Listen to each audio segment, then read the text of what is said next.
Thank you all for coming to our ARC webinar on meaningful participation in IEP for students with disabilities and their families.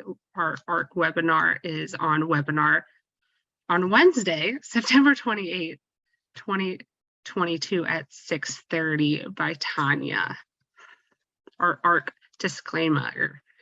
The ARC of Lehigh, Northampton County's Advocacy Department does not employ lawyers nor provide legal advice. This training or any provided by the ARC's Advocacy Department does not constitute or imply the endorsement or recommendations or favoring of the providing parties or any employees contracting acting on its behalf. This webinar is being provided for educational and informative purposes only. Now it is my pleasure to introduce our guest presenter. Ms. Alvarado is the founder of Alvarado Law, which dedicates her practice to obtaining appropriate special education services and reasonable accommodations for entrance, licensing, and certification examination for students and persons with disabilities, including Spanish-speaking families. She has secured appropriate special education services, placement, and the least restricted environment, independent education, evaluations, compensatory education, and tuition reimbursements, among other remedies in administrative proceedings in federal court. She was born in Ecuador and is an attorney who is both cultural Latin and fluent in Spanish. As successful representation hundreds of children with disabilities for 30 years. But she received a reward for service from the ARC of Lehigh Northampton counties as well, from One Step Forward. So thank you, and the Zoom is yours. Thank you, everyone, and thank you for joining in this presentation. Thank you, everyone, for joining us tonight. I know it's been a really fast week for me, and I know it's hard joining at the end of the day when everyone's having dinner and everything, but I'm glad that everyone has been able to join. There's a lot of really good information here for families to empower you to participate in meetings and advocate for your children during the special education process. I want to share primarily some of the things that I hear from my clients, parents that I've worked with regarding their role and participation in IEP meetings. And you can see it runs through various different issues. I'll just point out a couple that were really more surprising to me. I was told that I had to agree to the NORAP before I was given the IEP. That does not encompass meaningful participation. That's actually the opposite of it. Parents are given 1 day's notice before a meeting and can't prepare. Provided interpreters that don't interpret everything during the meetings. People who attend the IEP meetings and haven't reviewed the IEP don't really know what's in there. And I apologize, I have a copy there about being told that they had to agree to a NORAP before being given the IEP. Some of these statements that I've received from my clients really gave me the idea that the topic of meaningful participation is really important to review with families, because many families are very confused and intimidated by the process and don't fully understand what the role of the parent is in this process.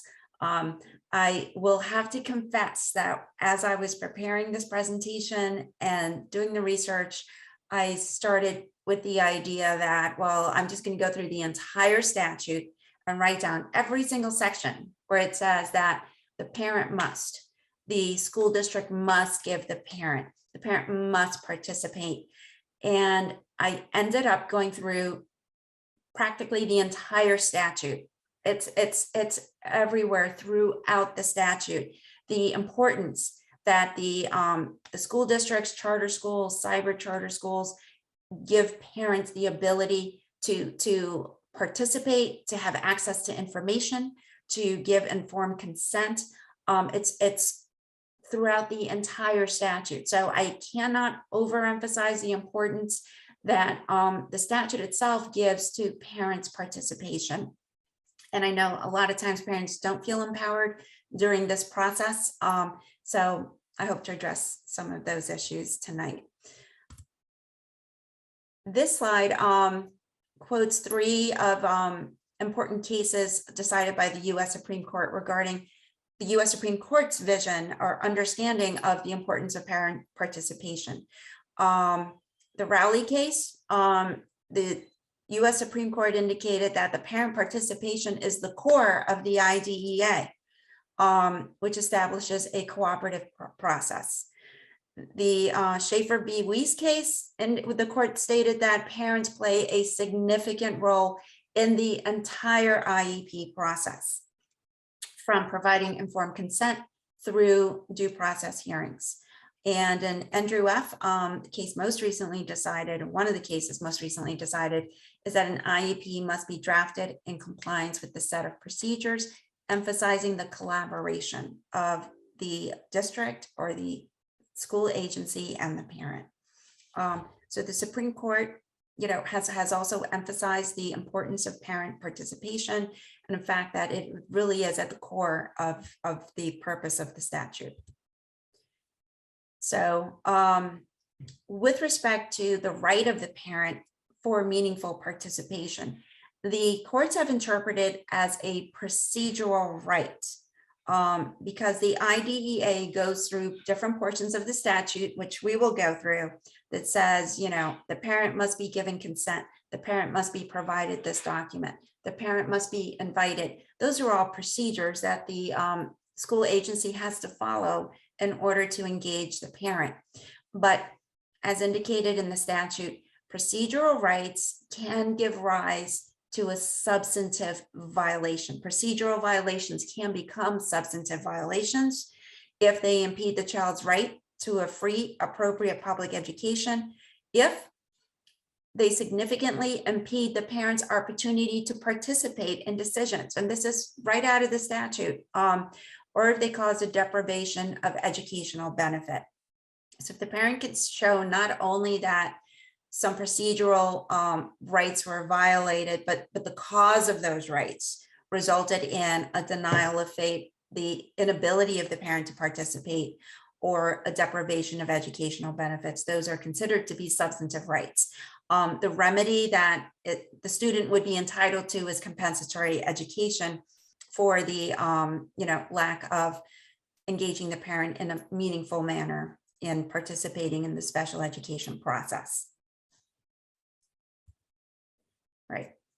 So what is the special education process? It covers the entire aspect of special education, from informed consent, referral for an evaluation, the evaluations themselves, consent for services, participation at IEP meetings, access to prior written notice and information, access to records, procedural safeguards, and the mediation and due process rights. So the parental rights really are emphasized throughout the entire aspect of it. It's not only relegated to IEP meetings, and that's something sometimes parents are not aware of. You're entitled to meaningful participation from the very beginning, even before your child is identified as needing special education services. Okay, so informed consent, there's some overreaching concepts in the IDEA regarding some language that's used throughout the entire statute. Informed consent means that the school must obtain informed consent from the parent before they can move forward with some aspects that we'll review, like evaluations, the initial provision of services, a change in placement, or a change in the special education services. And the school agency must make reasonable efforts to obtain that informed consent. So it's not just a matter of trying to send parent or mail the parent a document that the parent may or may not receive, or sending it by email once and deciding that the parent did not respond and then moving ahead anyway. The school must document reasonable efforts made in order to obtain the informed consent. Again, it just emphasizes the important role that the parent has to play, and the district needs to make an effort to engage the parent in a meaningful manner. So what is informed consent? The parent must be fully informed of all information relative to the activity for which the consent is sought in their native language. And throughout the presentation, I'm going to touch upon every now and then how these rights impact parents who have limited proficiency in English, and what the school agency's responsibilities are. The parent should also understand and agree to the carrying out of activities. And if you think about this process, it's really a process very similar to a contract. The parent should be fully informed of all the information, and the school district or school agency has the responsibility to ensure that the parent understands what they're agreeing to. Oftentimes when you go through the process, there's a lot of information and language being used that is new and different. Some of it is very technical, and it makes it difficult for parents to understand what is going on through the process. And we'll touch upon each of those areas as we go through. But I just wanted to emphasize that, at this point, that the statute does indicate that when they're talking about informed consent, they're talking about a parent truly understanding what they're agreeing to and being informed so that they can make a decision. Okay. The pro trip for this part of the discussion with respect to evaluations and the parent's understanding of what is being presented during an evaluation process. Don't be afraid to ask questions. And that's going to be a recurring theme throughout the presentation. Don't worry about asking questions. Don't be afraid of not understanding what is happening. The school district does have a responsibility to inform the parent and make that information accessible to the parent. So we're talking about not using technical terms or language, and helping the parent understand what their child's needs are and the type of programming that's being offered. With respect to evaluations, if you have a question about anything in the evaluation, my tip to parents is ask for a meeting, ask to speak directly with the school psychologist, the speech and language therapist, the occupational therapist. Whatever aspect of your child's evaluation you don't truly understand, you can ask to speak directly to the evaluator who performed that evaluation so that you can ask questions. During reevaluations, you can ask questions of the special education teacher, school psychologist, or any other individual that may be servicing your child, providing services, or was involved in either doing a reevaluation or deciding that a reevaluation was not necessary.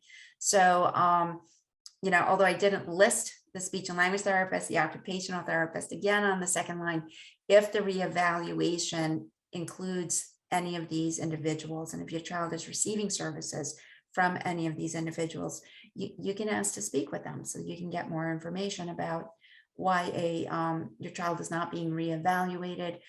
Sometimes the school district, instead of conducting evaluations again of your child, they'll decide just to review records if your child seems to be making progress.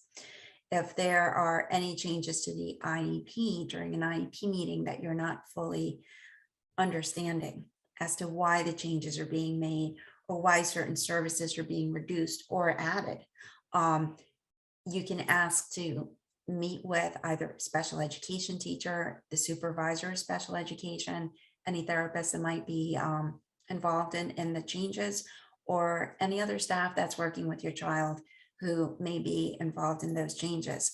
The main idea is to ask questions. don't be afraid. Don't be worried about asking questions that you think are obvious or that you should know the answer to. Nobody really knows all of the answers, especially in special education, because students, even with the same diagnosis, present very differently, and it's the presentation is not always the same. Parents can ask for an IEP meeting at any time throughout the school year, so it's not just once a year, and the parents can always call an IEP meeting, either to revise the IEP. If you have any questions with a specific service, you don't need an entire IEP meeting to ask your questions. You can contact the provider directly at the school who's giving those services. So another term that's used throughout the IDEA is the IEP team. The IEP team reviews information, they meet, they make decisions. So in terms of the definition under IDEA, the IDEA requires the school agency, the LEA, to ensure that the team members include the parents of the child. And I will tell you, that is the first person who is listed in the statute. The IEP team includes, the first person listed says the parent of the child. And the other individuals I've listed here on this slide follow the parent in terms of the listing. And I do like to think this is an order of importance that the legislature has decided to list, because as the IDEA emphasizes, the participation of the parent really is central, and it is the crux of the cooperative effort that the school district is supposed to engage in. The other IEP team members include at least one regular education teacher of the child, if the child is in the regular education environment, at least one special education teacher, representative of the school district who is aware of the resources available, the specially designed instruction and programs that the school district has to offer, and can make decisions regarding providing services. Someone who can interpret the instructional implications of the evaluation reports. That person is really the person who can look at the evaluation or the results of the evaluation report and say, well, these results indicate that your child needs reading services in the area of reading comprehension or decoding, or written expression, or has executive dysfunction, and we need to work on certain areas. That person could be the same person as the representative who is qualified to supervise or provide information about the curriculum. You don't need two separate people for that, but if it's helpful to have the person who actually conducted the evaluation that you have questions about, you can invite them to the IEP meeting and ask that they participate. Parents, many parents don't know that you can also invite people that you believe would be helpful to the IEP process, who work with your child and have information about your child's needs. The parent does have the right to include these people at the IEP meeting. You do not have to ask permission from the school district, but do tell them ahead of time that you're bringing somebody else to the IEP meeting. And whenever appropriate, the child with disability can be part of the IEP team. They must be part of the IEP team during the transition. So in terms of evaluations and reevaluations, the school agency is required to give notice to the parent about the type of evaluation they want to conduct, and what assessments are being conducted, and what are the aspects of the evaluation, what it's going to include. The notice must describe any evaluation procedure proposed. Again, these forms are usually a permission to evaluate consent form or a permission to reevaluate. Typically, the parent receives it. It's about 3 pages long, and it lists the evaluations that the school district is proposing to conduct, or the areas of need that they're going to assess. Feel free to call the school district, the school psychologist, and ask questions. If you don't know, if they say, you know, we're going to perform cognitive testing and you don't know what that means, ask them. You could send an email, call them, leave a message. As I said before, don't be afraid to ask questions. As the parent, it is important that you understand exactly what the school district is evaluating so that you can further understand your child's needs once those evaluations are completed.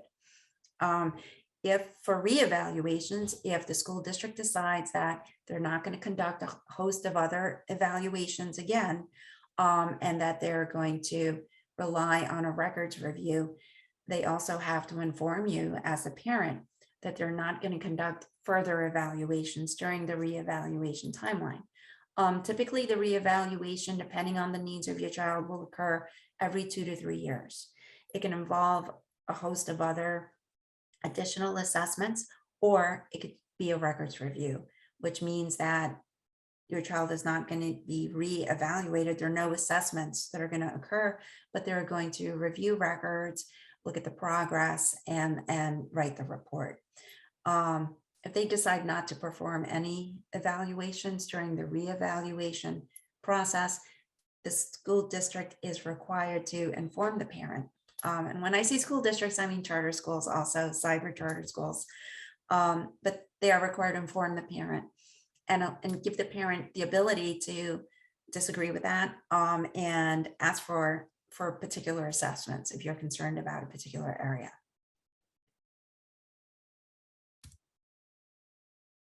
Okay, I have a couple of tips for families, and then I see that we have a question in the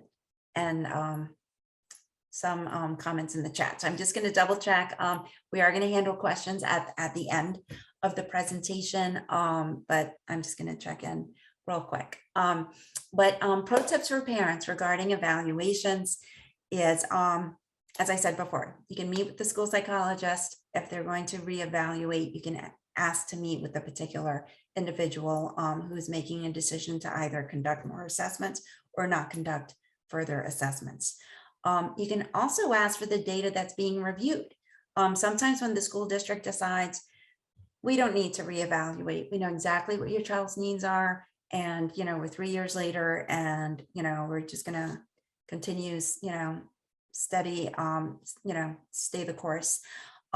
You can ask the school district to produce the information and the data that they're using to make that decision, to decide that your child is making sufficient progress and that no reevaluation assessments are going to be necessary.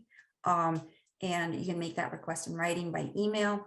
You can send it to the special education teacher. You can send it directly to a therapist.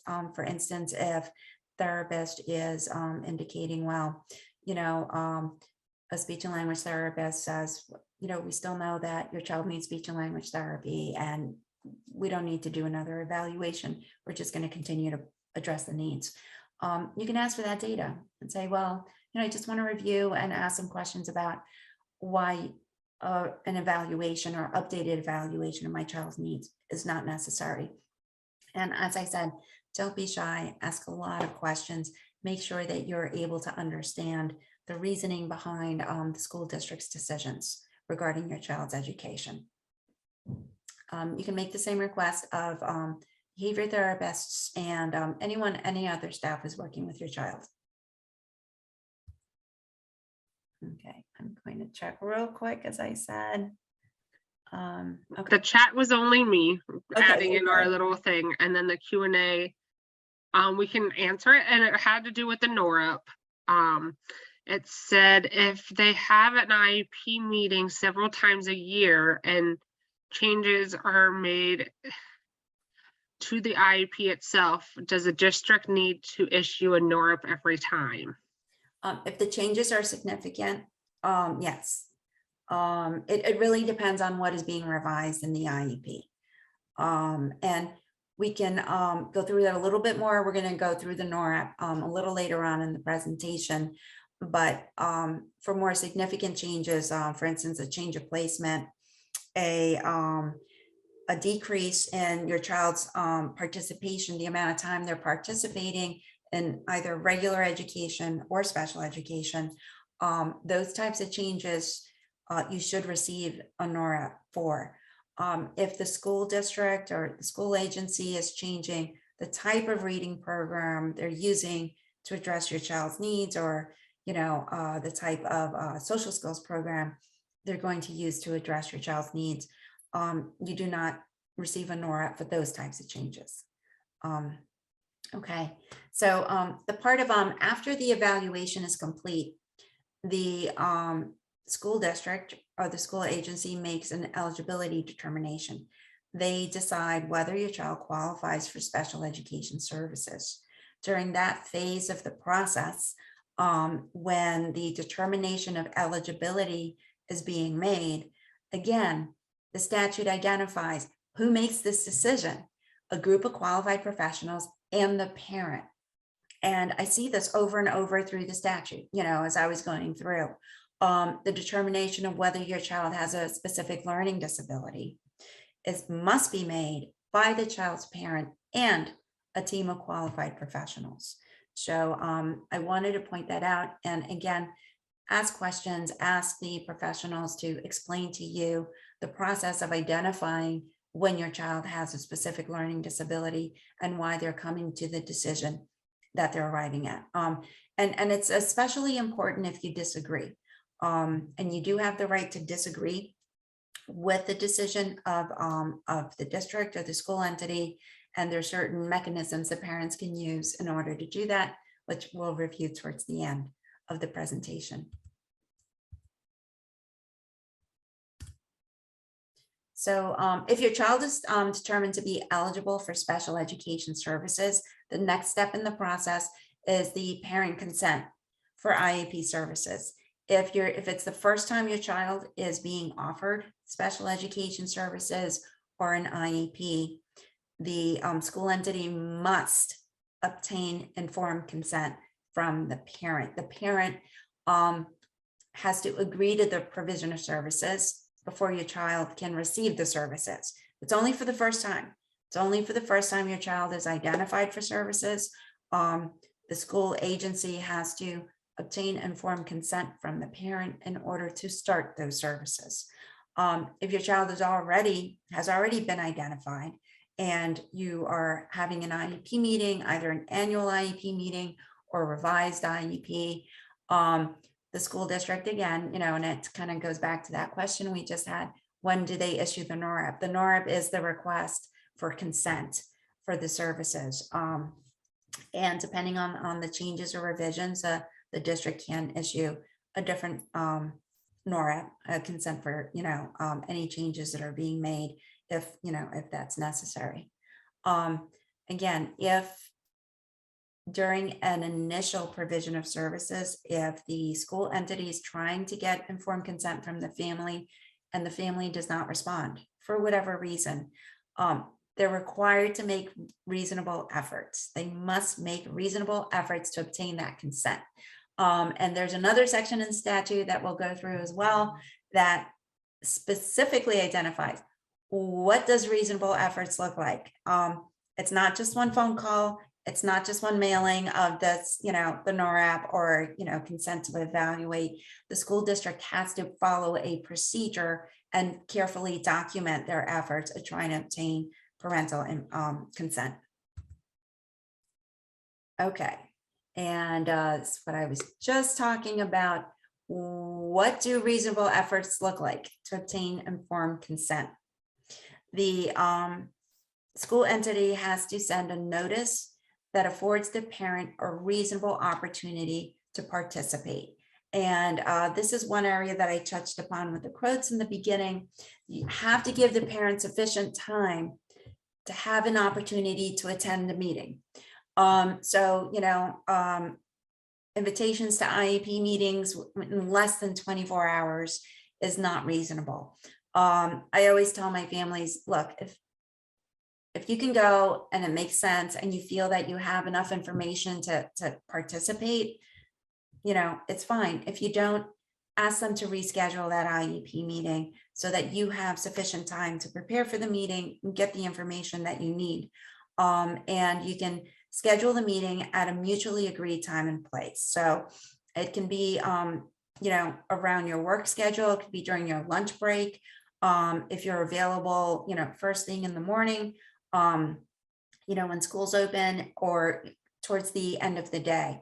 But the school entity is required to try to be reasonable in getting the parent to attend the meeting and participate in the meeting.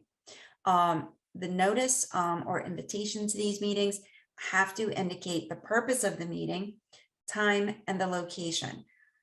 Many times I talk to parents who say, well, I have a meeting with the school district. And I said, well, what's the purpose? And they say, I don't know. They just called me and they said they wanted a meeting. These schools should be sending an invitation to an IEP meeting to the parents. Sometimes it's okay for them to call and try to find a mutually agreed upon time and place as long as they're providing the family a reasonable opportunity to attend, enough notice so that the parents can attend and participate. But that phone call should be followed by an invitation in writing to the IEP meeting. That invitation tells the parent who else is going to attend, who else is being invited to this meeting. It has to identify the purpose of the meeting. And it also has to tell the parent of their right to invite their own people to the meeting. Anyone who can give information about the child's needs. And it doesn't have to be a doctor or, a private occupational therapist. It could be, the after school center, a teacher at an after school center that notices the students' educational struggles, whether they're academic, behavioral, social. It could be a babysitter. It could be, the individual. It could be the grandparent, who watches the children either in the morning or the afternoon and has noticed some of the needs that the child is exhibiting. If the parent cannot attend the meeting, the school agency is not off the hook. They have to use other methods to secure the parents' participation. They can either, they don't have to have it in person. And after COVID, I think it's become exceedingly clear that you can do these meetings remotely. There shouldn't be a reason that, you're asking a parent to participate somewhere in person, and that would be the only way to have the IEP meeting. It's especially convenient for parents who work during the day and only have a short lunch break some point in the middle of the day. So it makes it more convenient and more possible for the parent to participate. Okay, when can the IEP team meet without the parent? Only after they have documented repeated failed attempts at trying to get the parent to participate. And so, this highlights what I've said before. It's not just one phone call.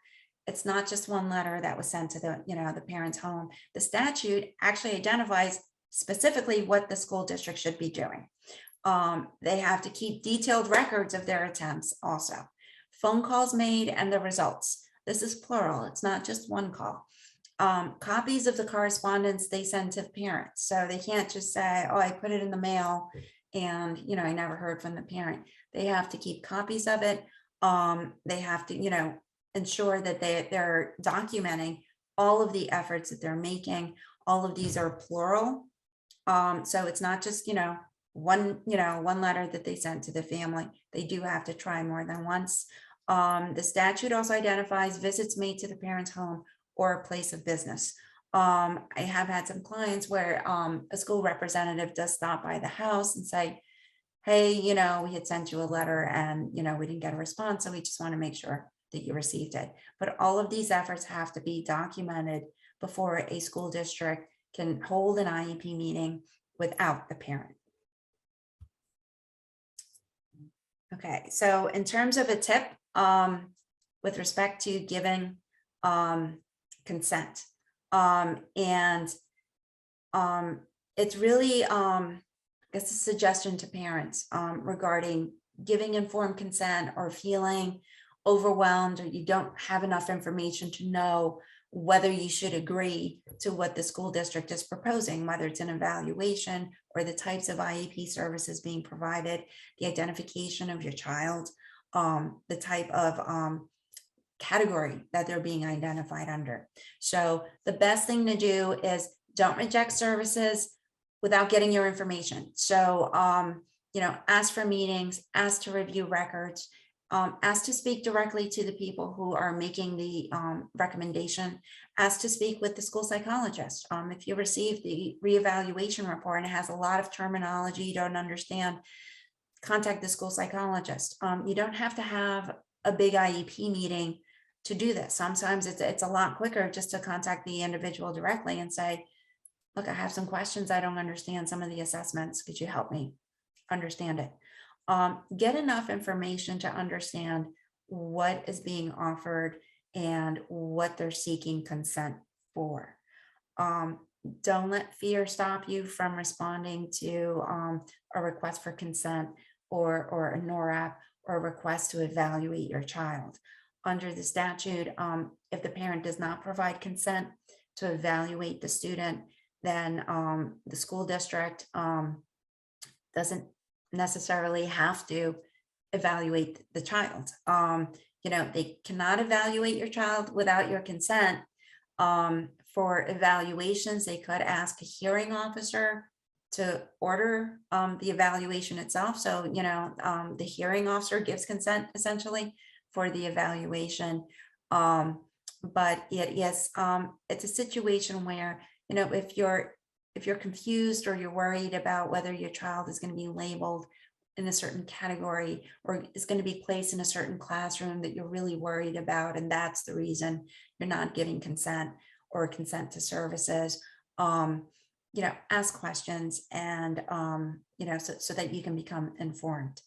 You can always agree to receiving special education services, but you can disagree to the placement, to where those services are going to be provided. So, you can't say, well, I do want special education services.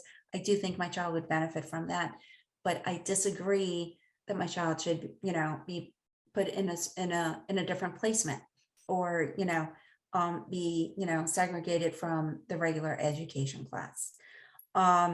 Ensure also that your information is up to date. Just as, the school district has to document their efforts at trying to get consent from you. Make sure when you're going through the process that the school district has all of your updated information, your cell phone numbers, any alternate phone numbers. If there's an alternate person like a grandmother, an aunt, or somebody else that would be a good contact person for the district to have, give them their number as well. Check your phone messages and check your junk folders.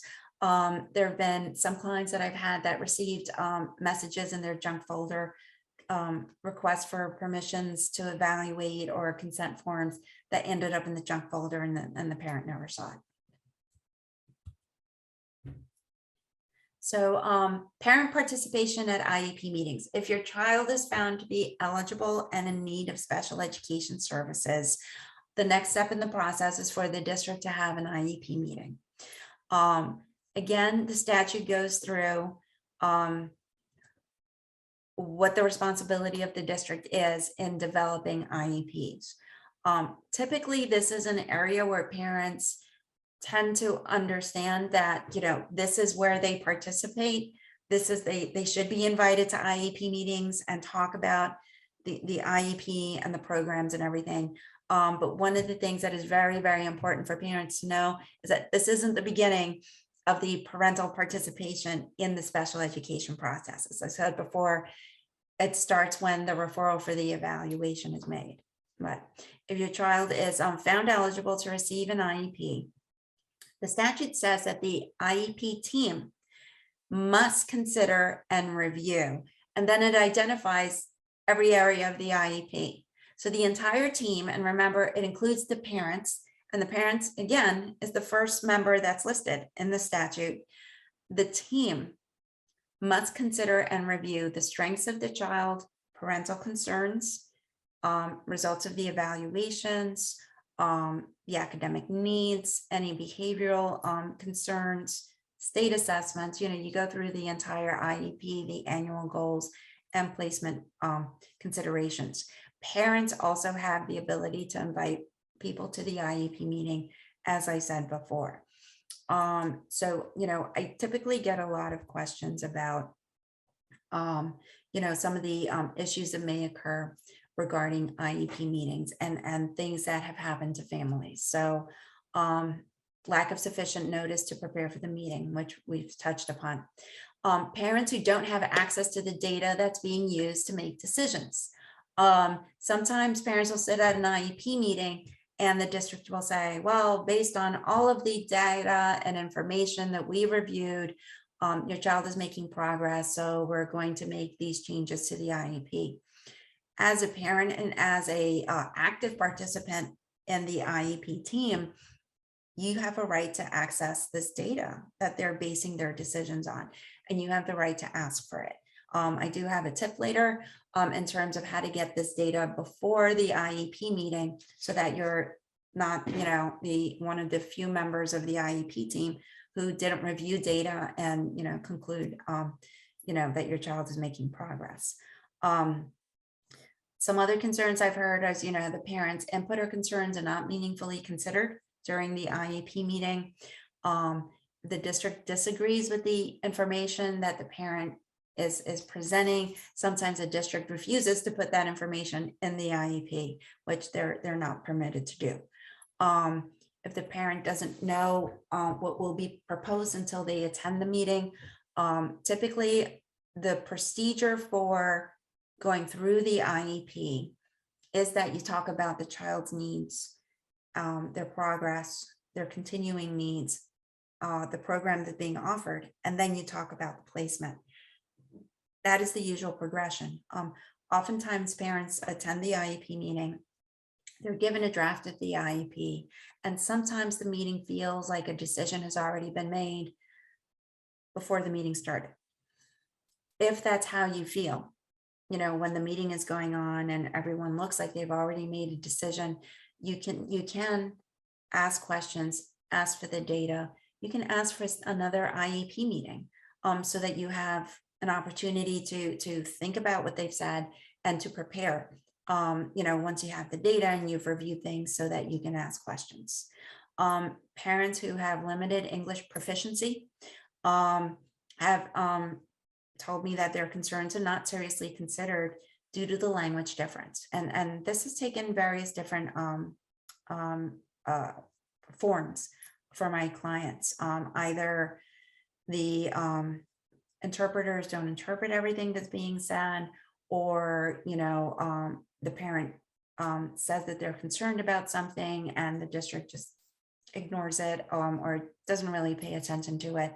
I had one case, unfortunately, it was just really shocking, where the school district told the parent that, well, if the parent can't read or write in English, how do they even know that whether their child is behind?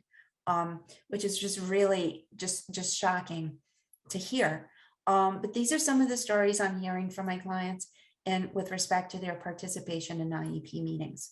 So if you're faced with any of these things, know that, the statute, the purpose of the statute is for the parent to be considered an active participant, an important participant, and the school district does have a responsibility to ensure that there is meaningful participation. So how do you get there? So I have another pro tip for parents. The progress monitoring data, you can ask to see the data at any time during the school year. You don't have to wait until there's an IEP meeting. So, usually get progress monitoring data when you receive a report card. You can, in that moment, say, you know what, I'd like to make an appointment. I'd like to come in and see the data. If you can't go into the school district to look at the data, you are entitled to a copy of the data because it is part of your child's records, and especially if it's the data on which the school district is basing a decision regarding your child's education. When the parents' input or concerns are not meaningfully considered, that's when you start documenting. Ask the school district or the school agency by email for a second IEP meeting. State in the email that you'd presented parent input and concerns. They were not included in the IEP, or, they really were not discussed. You can ask for another IEP meeting to continue to discuss it. If you put it in writing, the chances that the school entity is going to pay attention to it go up significantly. A lot of parents, rely on either school dojo or phone calls in order to make these requests. I always tell the parent, to the extent that you can, use your own private email to make the request of the school district by email. A lot of the teachers like using Class Dojo. My concern about it is mainly that that's a platform that is controlled by the district. We don't know how long the messages are kept there, and sometimes it's important for parents to, keep a record of that. So, you want to send it in. You can send your parental concerns to the district by email. If you need to discuss that with a particular teacher or discuss the concern with a particular service provider, you can ask that person attend the next IEP meeting. You can also invite other persons to the IEP meeting, as I said before, that are not part of the staff at the district if your child is getting services outside the district. And if there's another caretaker or an after school center where people would have information, you can invite those people to an IEP meeting to further discuss your concerns. If the district disagrees with the information in the parent input and doesn't include it in the IEP, so if you've taken these steps and your information still is not being included, send the parent input again by email to the school representative, asking that it be included. If it's a critical issue, if it's incredibly important that it be in there, you can ask for either an IEP meeting facilitator, a mediation, or due process. The mediation and the IEP facilitation are the easier routes to go. The IEP facilitation meetings can be very helpful because the state sends a third party who does not work for the district and is not affiliated with either the parents or the district, and they help address or just kind of bridge that communication gap between the family and the school district. Mediation is very similar. A third-party mediator who's not connected with the parents or the district can try to mediate this disagreement about why something is not being placed into the IEP. If the parent does not know what will be proposed until they attend the IEP meeting, you can ask for a copy of the IEP, the proposed IEP, before you attend the IEP meeting, so you have a chance to review it. If the school district cannot provide it to you before the IEP meeting, you can ask for another IEP meeting to finish some other aspects of the IEP that you weren't able to fully address because you received it for the first time at the meeting. If you have lack of sufficient notice and you can't prepare, you can ask that the meeting be rescheduled to a different day. Parents who have limited English proficiency, whose concerns are not being seriously considered, again, can ask for another meeting to discuss. Ensure that an interpreter attends the meeting.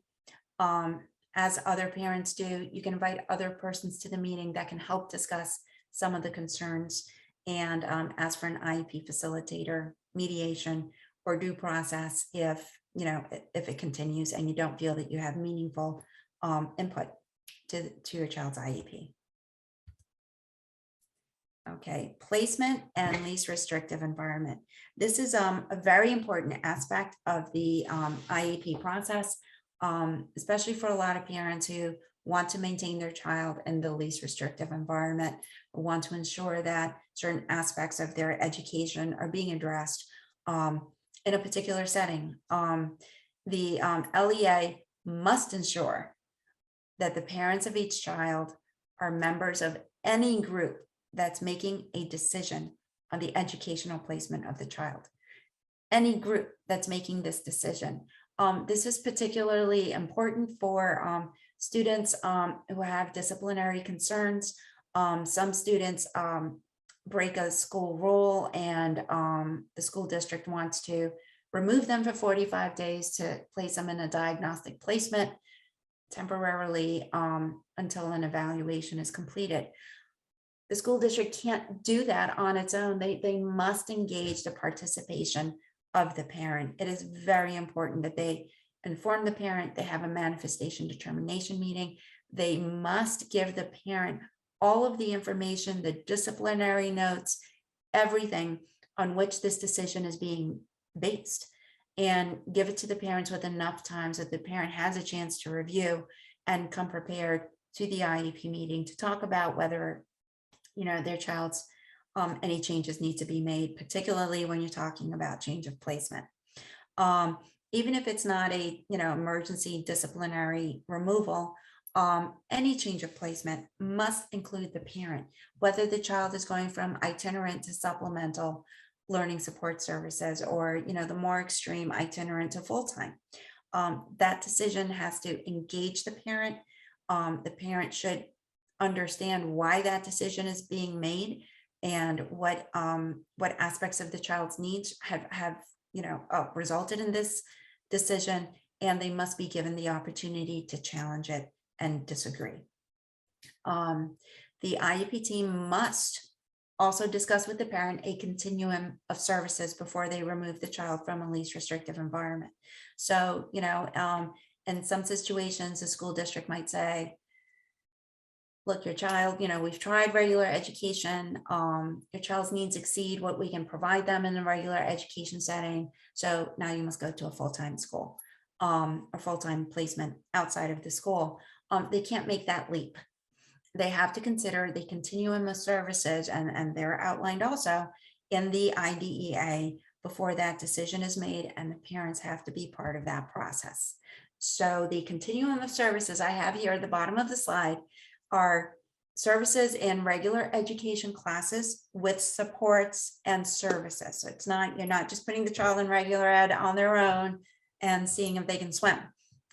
You provide supports and services so that they can engage in the regular education environment. If that's not appropriate for the child's needs, then you can consider special classes within the same public school building so that they still have interactions with typically developing students. They may be removed from the regular education class for specialized classes, learning disabilities, social skills instruction, behavioral instruction, you know, instruction on learning coping mechanisms and things like that. The removal to special schools shouldn't occur until these two previous steps have been taken, with the consideration of supplementary aids and services. And the supplementary aids and services, the school district has to be able to establish that their participation cannot be achieved even with these services. So it's either a situation where these services have been tried and, you know, they still can't achieve the least restrictive environment, you know, interaction in a regular education setting, or a much harder argument for the district is, you know, we haven't tried it, but we already know it's not going to work. So, you know, it's a pretty high standard to remove a child from a typical school building to a special school outside of the school building. You know, there are certain considerations that have to take place, and sometimes a child's needs do require that significant a change, but it does have to be a conversation between the district and the parent with enough supporting data that this continuum of services has been considered. The most restrictive placement is instruction in hospitals. Instruction in the home is the next step, and then instruction in hospital and institutions. At that point, you know, the student is really not engaging in any regular education setting during the day. How do you discuss least restrictive environment with a school district or, you know, the rest of the IEP team? You know, parents, as I said before, you should have a discussion about the least restrictive environment. I'm going to go back to this continuum of services and the supplementary aids and services that could be provided. So for instance, if you're a parent sitting at an IEP meeting and the school district says, well, your child isn't making sufficient progress in the regular education environment, we want to move them to a supplemental learning support classroom or supplemental life skills classroom, or something that's more restrictive. The conversation really should center about, well, what other aids and services have been provided to keep my child in a regular education setting. So we're talking about one-on-one aids or instructional aids, even visits, where they can go out and talk to the guidance counselor about being frustrated, modifications to the environment and to the classroom, to the way education is being delivered. Some students have sensory issues, and their educational environment is too stimulating for them. The response shouldn't be, well, we need to remove your child from a regular education classroom and put them in a specialized small classroom that's very quiet. The school really should be considering what is impacting your child's sensory needs and whether those triggers can be addressed in a regular education setting before they start talking about removing the student to a different setting. If there's still a disagreement about it and the school entity says, nope, we're still recommending a removal to a more restrictive placement, the parent can do two things. The parent should ask for an IEE, an independent educational evaluation, if you do not agree on the least restrictive placement of your child.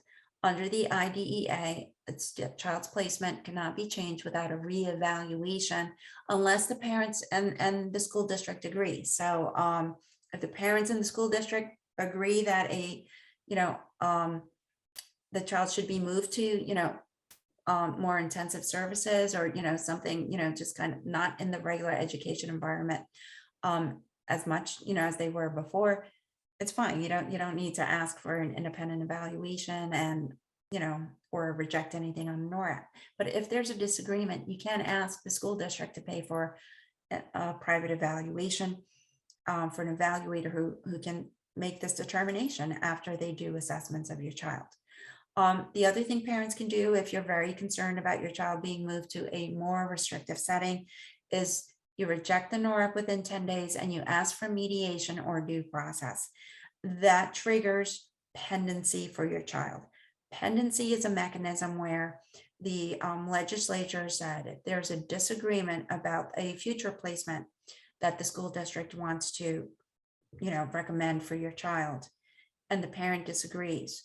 If you do this, if you reject the NORAP within 10 days and you ask for mediation or due process, the school entity cannot change your child's placement. Your child will stay in the last placement that everyone agreed to before the change occurred, and they stay there during the time that you're going through mediation and due process, while this is trying to be addressed.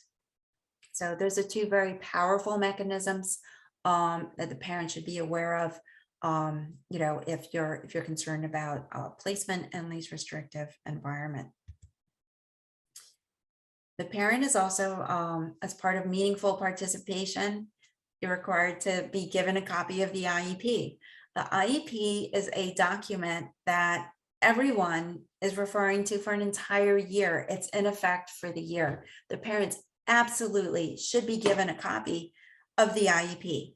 The teachers have it. They're going to refer back to it. The parents should have one at home so you can see, you can track your child's progress. You can go back to the IEP at the time that you had your IEP meeting and see what your child's present educational levels were at that time. And you can compare it to, any moment in time after the IEP is written to determine, to try to determine whether your child has made educational progress in the manner that was expected. I cannot overstate or overemphasize. It's so important for the parent to be given a copy of the IEP. I've spoken to a lot of parents who don't have the most current IEP or who only have a draft and they don't know if it's being implemented. The finalized IEP must be provided to the families. For families who have limited English proficiency, a copy of the IEP, they have an entitlement to a copy of the IEP in their native language, unless it's clearly not feasible to do so. And what does that mean?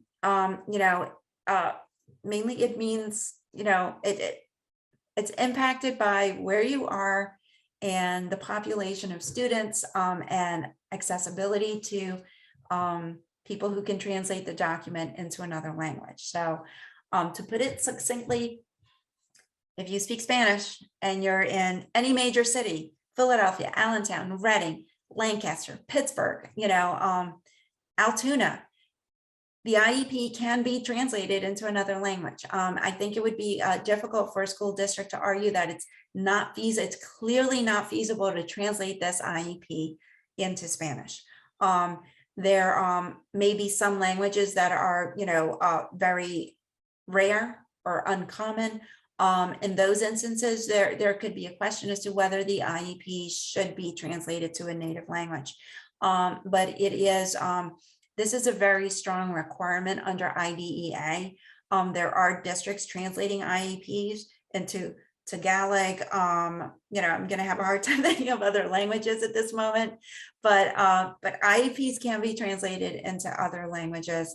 So, it's a little bit of an uphill battle for the school district to say, it is clearly not feasible for me to be able to translate this IEP into the parent's native language. They should have a very good reason for that.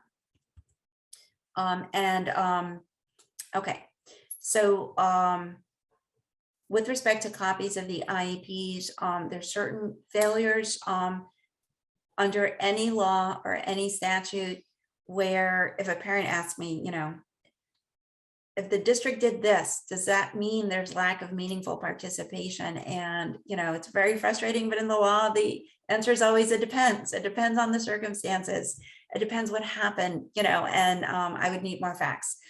These are very few areas where I would say, absolutely not. That's a failure. That's a prevention, for the parents' meaningful participation. If you don't have a copy of the IEP, your right to meaningful participation has been violated. If a parent who is limited English proficiency does not have a copy of that IEP in the native language, that can be a violation of their right to meaningfully participate. As I said before, the school district could argue that it's not feasible to translate it into the parent's native language, but depending on that language, it may be a very uphill battle for the school district. There's also some clarity and some decisions that have been made that for parents of who have limited English proficiency, reading the IEP to the parent during the IEP meeting line by line and translating it. So the school district is reading an IEP written in English and translating it to the parent line by line during the IEP meeting is not meaningful participation. It's actually, it's a denial of meaningful participation for the parent. The parent is not participating, in that aspect. And there is a decision by a hearing officer that, came in resoundingly clear that that is a failure to engage the parent in meaningful participation. The next phase that I wanted to talk about in the IEP process is prior written notice and NORAPs. The terms are used interchangeably. I've included them both here. Some school districts use prior written notice, PWNs. Other school districts, call them NORAPs. They're the same thing. They must be given to the parent of a child with a disability a reasonable time before there's a change in identification, there's an evaluation, there's before the child is placed, any educational placement, or any offer of FAPE, any offer of the special education services that the school district is offering or the educational agency is offering. The parents must be given a NORAP if there is a change in any of that. The educational agency is also required to give the parents a NORAP, this notice, if they're refusing to change, either initiate or change an identification. So if you tell your school district, your charter school, I think my child has autism, and I'd like them evaluated. And, if you could offer services and the school district or charter school says, no, we're not going to evaluate, we disagree with you, they have to give you a NORAP.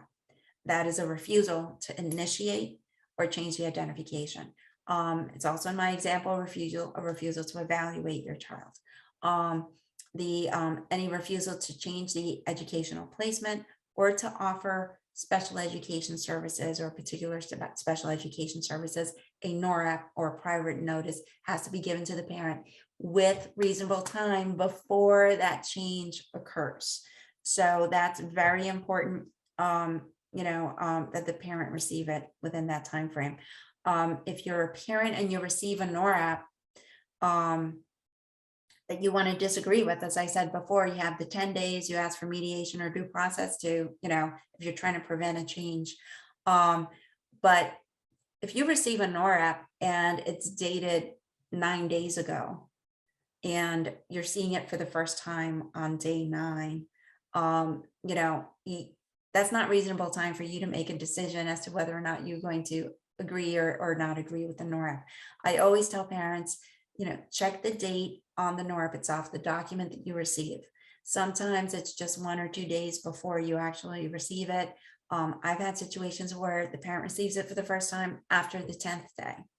I've had parents, who do not speak or read English, where the school district translated the NORAP into Spanish and then sent it to them 15 days after, it was dated. So always check the date on the NORAP, and always write the date that you received it on that front, the first page next to the date of the NORAP. Write the date that you received it, because you do have 10 days to make a decision and think about what the school district is proposing. You don't want to make hasty decisions, when it comes to your child's education. The statute clearly describes, what should be on that NORAP. And that's what's listed here as part of this slide. The NORAP has to be written in understandable language that's understandable to the general public. And this is where I kind of go back to, there shouldn't be terms of art in there or any highly technical special education term that the general public is not aware of. People who practice in special education, everyone, advocates, parents who've really been doing this for a long time, we always call it alphabet soup. There's our NORAPs and there's, RRs or ERs or IEPs. If there's any term in your NORAP that you don't understand, ask the school district to clarify that, because it is important that you understand what you're agreeing or disagreeing with. As I said before, if it has to be provided in the native language of the parent or other mode of communication used by the parent, unless it's clearly not feasible to do so. So, and then there's a clarification in the IDEA, the statute itself.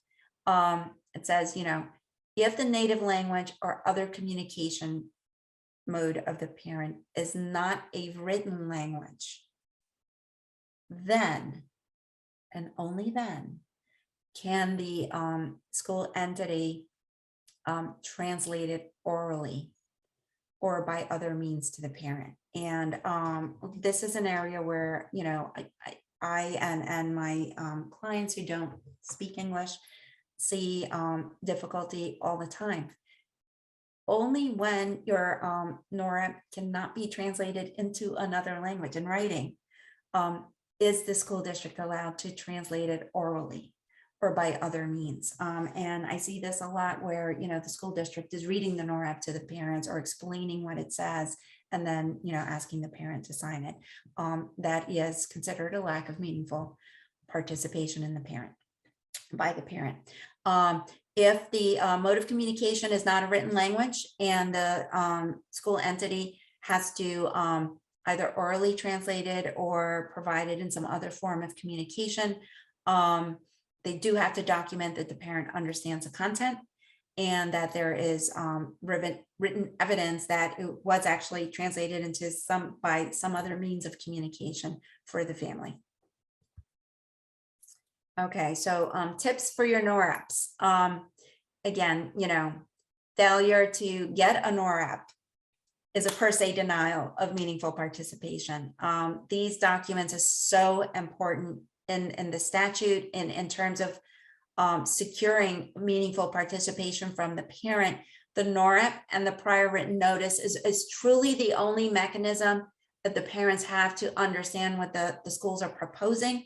And it's your only ability to disagree with it and keep your child from experiencing the change, or that you're disagreeing with, be it in programming, services sometimes are taken away, or a change in placement. Those are the major ones, but it's really, if you disagree with any change that's identified in the NORAP, you do have the 10 days to disagree and keep your child and trigger that pendency.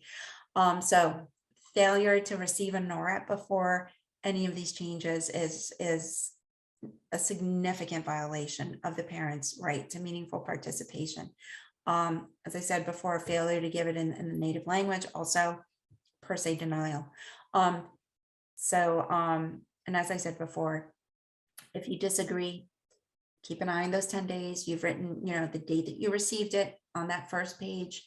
You have to either reject the NORAP or ask for mediation or due process. If you disagree with that and you want to keep the previous services, you have 10 days to do that. Some parents think that if they don't sign that NORAP, or if they ask for a meeting, they get more time, and you don't. The 10 days are the 10 days. They run from the time that you've received the NORAP to that 10th day. So if you're concerned about losing services or any other changes that are occurring, go ahead and check that you disagree, ask for mediation. And you can still ask for a meeting with the IEP team so that they can further explain what they're trying to propose and why they've made the decisions that they've made. You can ask for them to give you the data or all the information on which they're basing that decision. But please understand that simply asking for another meeting does not give you more time in terms of that 10-day limit. The 10-day limit is pretty firm.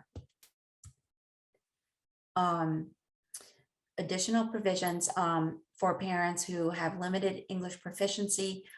These are some other rights that are specifically identified in the statute. And similar for the rights of all of the parents.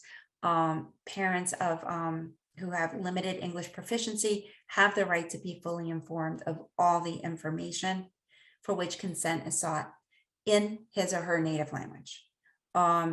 Interpreters, the school entity must take whatever action is necessary to ensure that the parent understands the proceedings of the IEP team. And please bear in mind, this says the proceedings of the IEP team. It doesn't say IEP meeting, because the proceedings of the IEP team is broader. It includes the evaluation process. It includes the gathering of information from different people.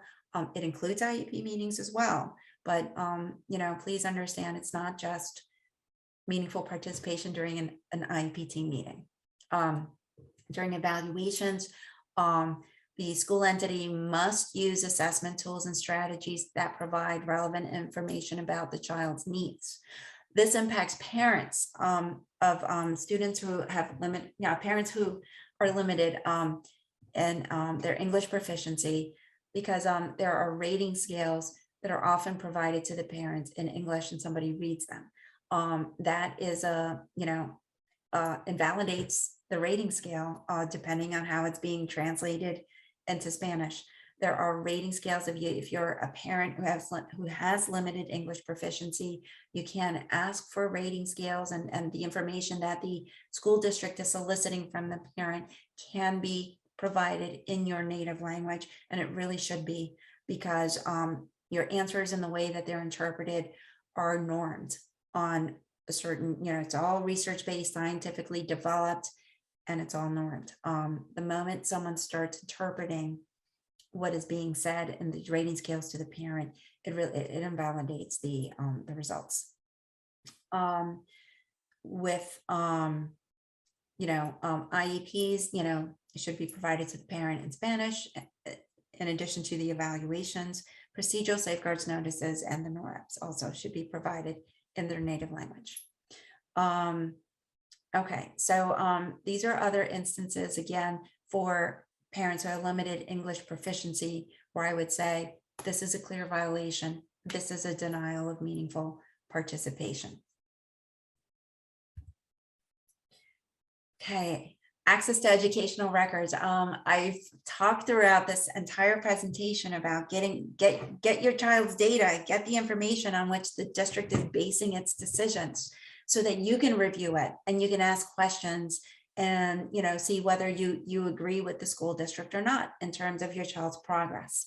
The statute is also very clear in terms of, you as parents, you have right to access educational records of your child. You also have the right to examine records. You must be afforded the right to inspect and review educational records. Any educational records regarding the identification, that's the evaluation piece, the evaluation, as well, and the educational placement of your child.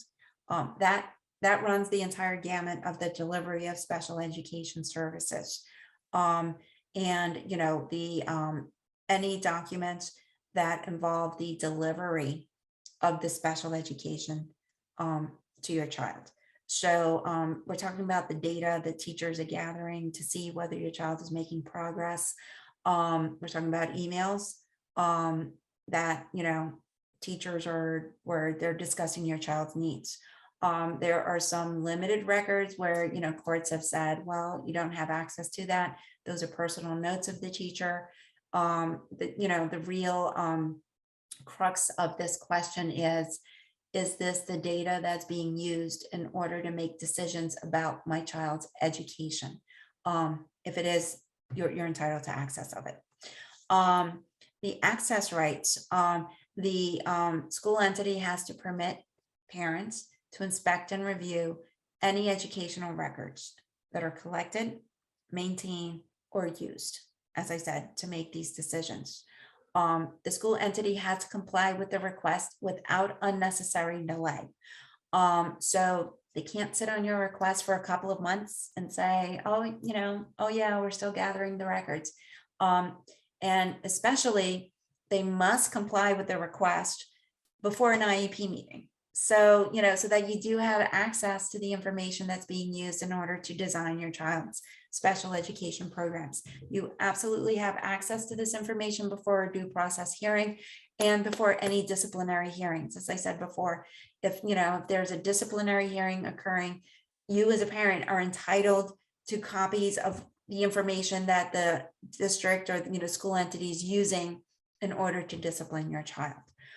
With respect to IEP meetings, what I would recommend is, you ask well before the IEP meeting, ask for a copy of the data, the progress monitoring information that's being used to determine whether your child is making progress. As I mentioned earlier, you can ask for that information every time you receive a report card and say, I'd really like to, see the data that's being used. Is there a time where I can come in and review it, or you can ask that it be sent to you. The access rights that the district has to provide you in terms of the educational records is they have to respond to reasonable requests for explanations and interpretations. So you can ask questions and you can ask them to explain. You have a right to request a copy of the records containing the information. If for any reason, for instance, you can't go into the school to review it. If the school district says, well, you can look at the records, but you have to come in and you're not able to go into the school to view the records, you're entitled to a copy of them so that you have the opportunity to review it. So the test here is whether failure to provide you copies would affect your ability to review, inspect the records, and to meaningfully participate in your child's program. If you're going to due process, you have an absolute right to your child's educational record so that you or your representative can prepare for the hearing. My pro tips for parents is, if you're going to ask for educational records, always put requests in writing, preferably by email. Any verbal request, you wouldn't be able to document that you've made the request for the records or access to the records. It would be difficult to remember how long ago it was that you've made the request for records. So, I always tell parents, please put your requests in writing, preferably by email, and that way you can access that documentation pretty easily. Another pro tip for parents is, if you have an IEP meeting coming up, your child's annual IEP is always sometime in the spring. Ask for the records in January. Give the school entity plenty of time to review your requests, gather the records that you've asked for, and either invite you in or send you copies of it, so that you can have access. As I said before, you can ask not only for the results. So it's just, there's a difference between getting the data and getting the progress monitoring. Sometimes they're the same and sometimes they're very different. The data is actually the actual test, the actual assessment that's being used by the teacher to see whether your child is making progress. So for instance, if your child has a reading fluency goal and their goal is to go from reading 40 words correct per minute to 80, they have to test your child during the course of the school year to see how quickly they're reading. So the data is really the actual performance on each assessment. That's what the data is. So if they're assessing your child once a week and they're, seeing how many words correct per minute they're reading, it's the actual test that they're using. Sometimes progress monitoring is not reporting every time that they assessed your child. Sometimes they do, but sometimes it's a summary of the entire quarter or the entire marking period of the tests. And so anyway, so if you're getting a summary or you're getting something like a percentage or just numbers, they read 60 words correct per minute, and you want to see the actual data, you want to see the actual words that your child is reading or is having difficulty reading, you can ask for that information. That's what I mean by data. If you file for due process, at the time that your due process complaint is filed, send the request for records at that point. It gives the district plenty of time to gather the records and get them to you, and it doesn't put you in a situation where you have a hearing date coming up and you still don't have records.